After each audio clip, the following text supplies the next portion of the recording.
Assange legal myth number 2. Assange chose to be in the Ecuadorian embassy. He can leave any time he likes. Ergo, there's no possibility of him being arbitrarily detained. Volition is not absolute. Any legal professional worth his salt knows choosing or the volition involved in a legal situation can very often be a central question at issue. This is because it can be subverted in so many complex ways by coercive means. The question then becomes, were coercive means at play? I propose the following intuition about coercive contracts. Of any contract, it can always be asked, is it a fair contract? But if this is the case, why would anybody volunteer to be in such a thing as an unfair contract? Quite simply, coercive factors subverting consent. These can be disparity in knowledge, giving uninformed consent. Disparity in bargaining position. Maybe there's no suitable other choices.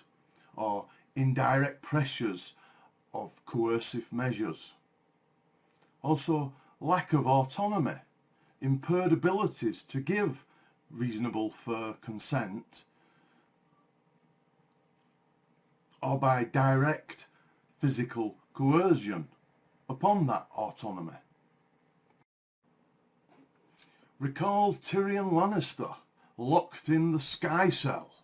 Could it be argued that he's free to leave, for there are no bars preventing him? In Game of Thrones, what would be the legal argument that Tyrion is not choosing to be detained? Of course, the intuition is simply that it's absurd. Tyrion is given no real choice at all. Legally, you might be inclined to phrase this as, either Tyrion forfeits his Article 5 human right to liberty, or he forfeits his Article 2 human right to life. You may wish to summarise this as, it is contrary to the very purpose of human rights, that is, it is a fundamental subversion of them, to place before any person a choice between any two of them. The law has reasoned similarly. You would be right if you find it similarly absurd to argue legally that one can legitimately ask a person to choose between two competing fundamental rights. To do so, to mandate that a person willingly give up a fundamental right in order to enjoy another fundamental right is clearly coercive. It lacks respect of the character of the individual's what ought to be fundamental right in the first place. UK versus Abdi. In this case, the UK argued Mr. Abdi was free to leave his detention anytime he wished. All he had to do was forego his fundamental right to claim asylum and return to a conflict zone. The UN Working Group on Arbitrary Detention, WGAD, has long since held the absurdity of the Abdi case was unjust and amounted to arbitrary detention. The European Court of Human Rights would agree and state, refusal to return voluntarily should not be seen as a trump card. In Riyadh and Idiab versus Belgium, the European Court of Human Rights found Belgium at fault for not suitably attempting to resolve legal deadlock or limbo and superficial argument that they were free to leave the airport whenever they liked was to be rejected. The court stated, "The mere possibility for the applicants to leave the country voluntarily cannot exclude an infringement of freedom." In Al-Jabouri v. Lebanon, the UN Working Group on Arbitrary Detention again found a government guilty of arbitrary detention, citing, "Even where an applicant refused voluntarily to return to Iraq, because no contracting state may expel an asylum seeker or return a refugee to a territory where his or her life or freedom may be at risk." There are other cases, but the principle, like in the US Constitution, fundamental human rights are held to be inalienable. You cannot have them taken from you. You cannot even give them away. And therefore you certainly cannot have them bargained away. Any attempt at bargaining then is understood to be coercive.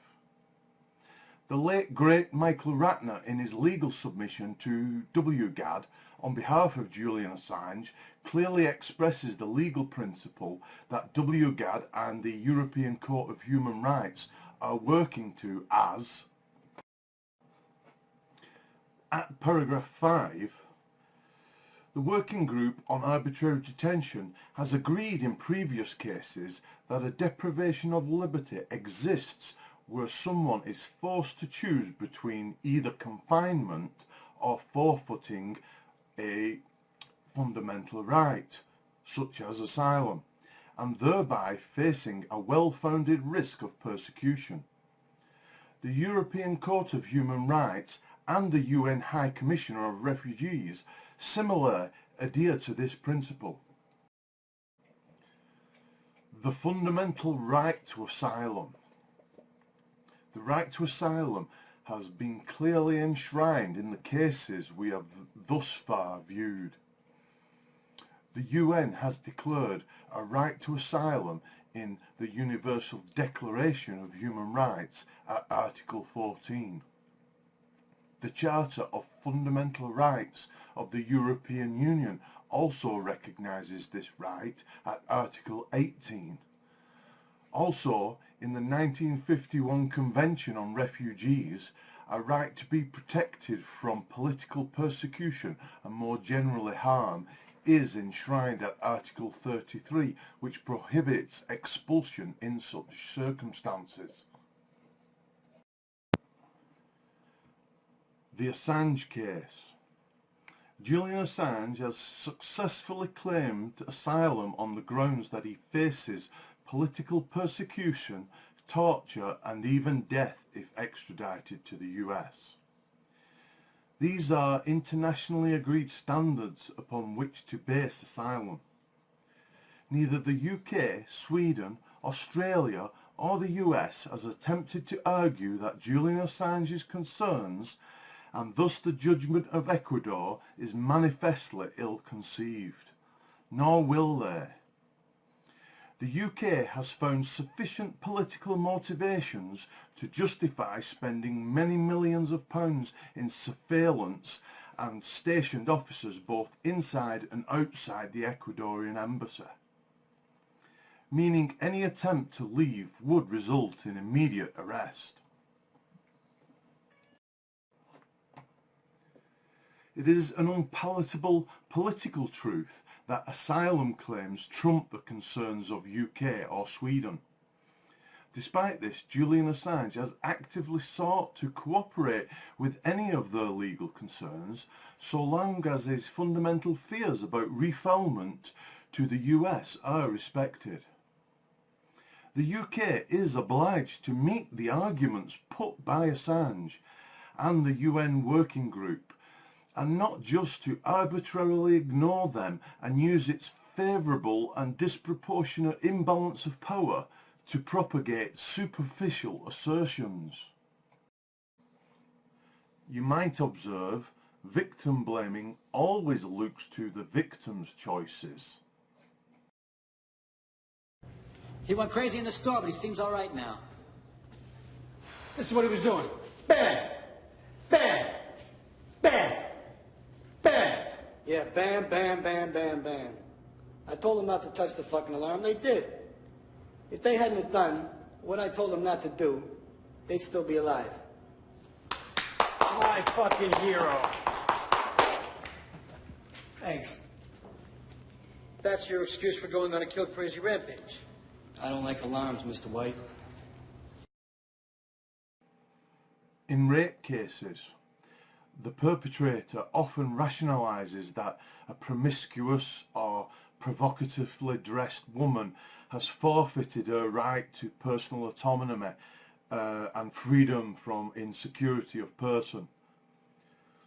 Or society deem a victim's risky choices somehow similarly derogate from these rights. Such ignorance of these principles at play are most unhappy business.